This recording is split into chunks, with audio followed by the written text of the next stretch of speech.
Imagine you had a car sitting in storage since 1980 and suddenly you needed to start it up.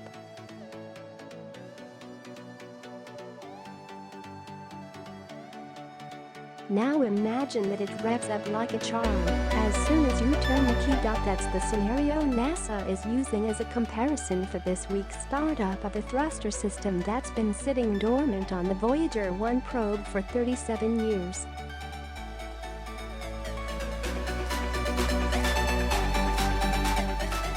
One important difference, Voyager's key had to be turned by remote control from a distance of 13.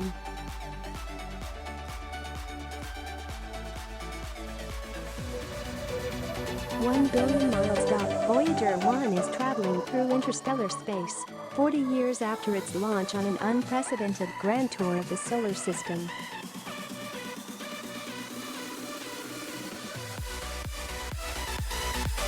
For most of the time, NASA has relied on the attitude control thruster system to keep the spacecraft in the correct orientation.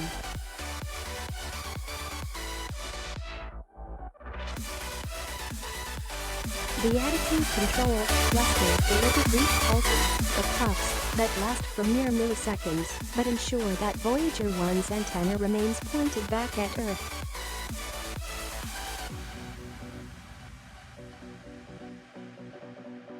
Over the past 3 years, Voyager's mission managers at NASA's Jet Propulsion Laboratory have been noticing that the thruster's performance was degrading.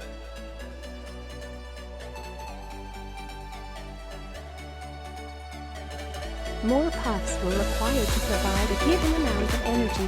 When presented with the problem, propulsion experts said the best solution was to turn to a different system traditionally used for trajectory control maneuvers, or TCM.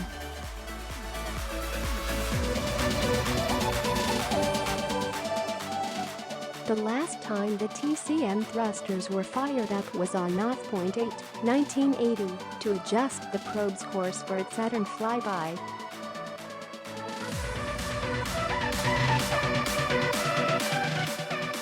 The Voyager flight team dug up decades-old data and examined the software that was coded in an outdated assembly language to make sure we could safely test the thrusters, JPL Chief Engineer Chris Jones said in a news release.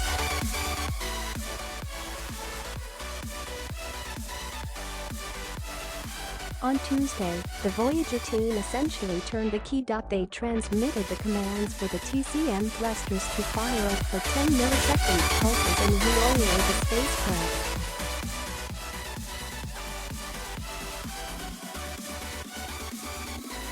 It took 19 hours and 35 minutes for the commands to reach Voyager 1, and just as much time for Voyager to beam the results of the test back to NASA's Deep Space Network antenna in Goldstone, Calif.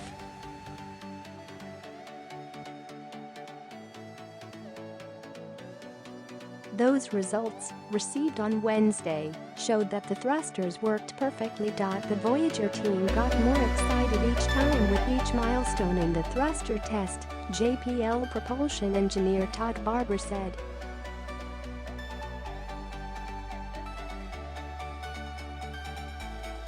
The mood was one of relief, joy, and incredulity after witnessing these well-rested thrusters pick up the baton, as if no time had passed at all.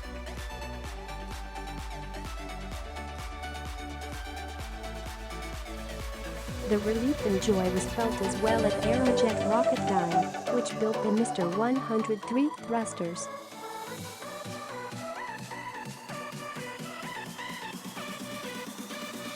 Much of the work on the thrusters was done at Aerojet's facility in Red Cave, Washington.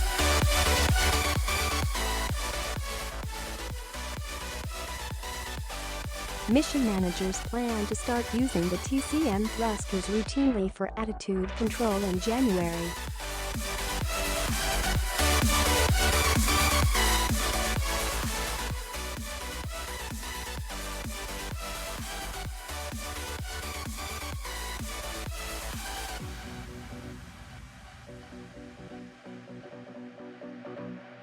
When there's no longer enough power to operate the heaters, the team plans to switch back to the attitude-controlled thrusters.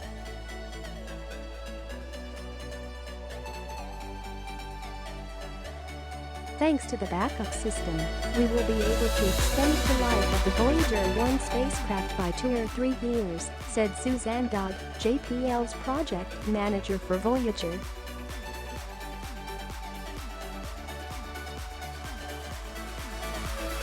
The Voyager 2 is likely to conduct a similar test for Voyager 2, the twin to Voyager 1.